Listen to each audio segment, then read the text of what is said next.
Hi guys, welcome to back my channel Jagriti Indian news world. मैं जागृति हरवानी आपका स्वागत करती हूँ एक नए वीडियो में।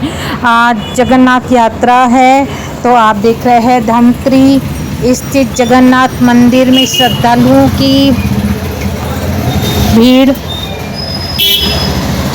वैसे तो जगन्नाथ यात्रा उड़ीसा पुरी में बहुत धूमधाम से मनाई जाती है, लेकिन भारत के अन्य राज्यों में भी जगन्नाथ यात्रा का आयोजन हर्षोल्लास के साथ किया जाता है, क्योंकि जगन्नाथ यात्रा एक हिंदू त्यौहार है। भगवान जगन्नाथ की यात्रा सदियों से चली आ रही है। ऐसा कहा जाता है कि इनकी शुरुआत 12वीं शताब्दी में हुई थी। एक पौराणिक कथा के अनुसार एक बार बहन सुभद्रा ने अपने भाई कृष्ण और बलराम से कहा कि वे नगर देखना चाहती है। इसके बाद उनकी बहन की इच्छा पूरी करने के लिए दोनों भाइयों ने रथ को सजाया और तभी से यह जगन्नाथ यात्रा का प्रारंभ हुआ था।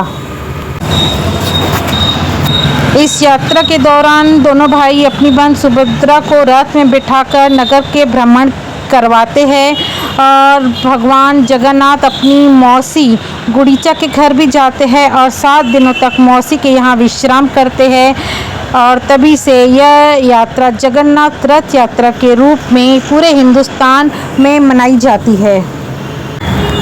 रथ यात्रा में भगवान जगन्नाथ साल में एक बार मंदिर से निकलकर जन सामान्य के बीच जाते हैं। रथ यात्रा में सबसे आगे ताल ध्वज होता है, जिस पर श्री बलराम होते हैं, और उसके पीछे पद्म ध्वज होता है, जिस पर सुभद्रा और सुदर्शन चक्र होते हैं, और सबसे अंत में गरुड़ ध्वज पर जगन्नाथ जी होते हैं, जो सबसे पीछे चलते हैं। भगवान जगन्नाथ आषाढ़ शुक्ल द्वितीया से दशमी तिथि तक जन सामान्य के बीच में रहते हैं। इस दौरान भगवान जगन्नाथ अपने बड़े भाई व सुभद्रा बहन के साथ रहते हैं और सबको अपना आशीर्वाद देते हैं।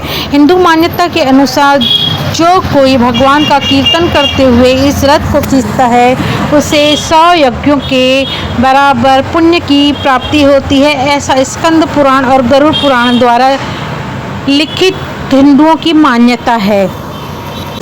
जगन्नाथ मंदिर स्नान यात्रा के बाद बंद हो जाता है और रथ यात्रा के दिन फिर से खुलता है। आमतौर पर यह रथ यात्रा से पहले मंदिर 15 दिनों के लिए बंद रहता है, लेकिन इस साल यह 14 दिनों के लिए बंद रहेगा।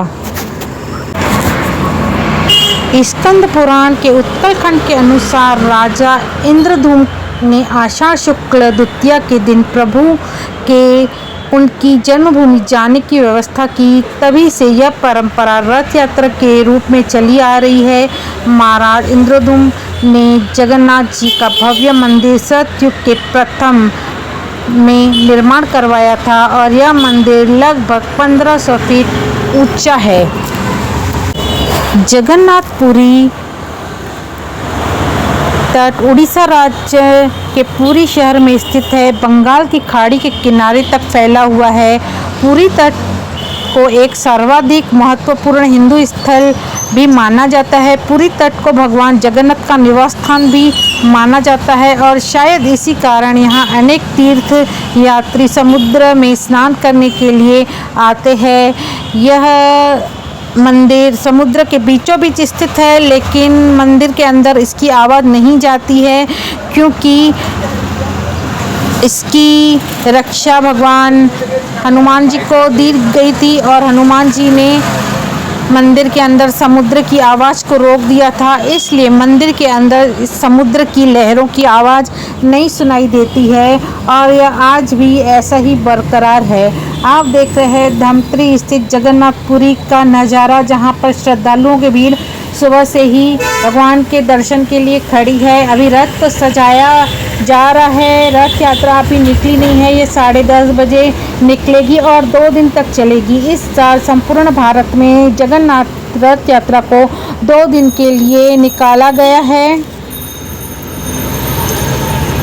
रथ यात्रा को निकालने से पहले इस रथ को सुसज्जित किया जाएगा। आप देख रहे हैं रथ यात्रा को खींचने के लिए डोरियों का प्रयोग किया जा रहा है। मंदिर में सुबह से ही भक्तों का तांता लगा हुआ है। मान्यता है कि जगन्नाथपुरी में जगन्नाथ जी की मूर्ति साक्षात कृष्ण है, जिसमें कृष्ण जी साक्षात रूप से विराजमान है और नीम की लकड़ी से मूर्ति की तैयार की गई है, जिसके कारण भक्तों को उसके मूर्ति के सड़ने का भय सदैव सताता है और हर 12 वर्ष में इस मूर्ति को बदला जाता है। और कई भक्तों का मानना है कि जगन्नाथ में 10 रहस्य है। भगवान जगन्नाथ का रथ नंदी घोष का है, देवी सुभद्रा का रथ दर्प दलनक है और भाई बलभद्र का रथ तल ध्वज है।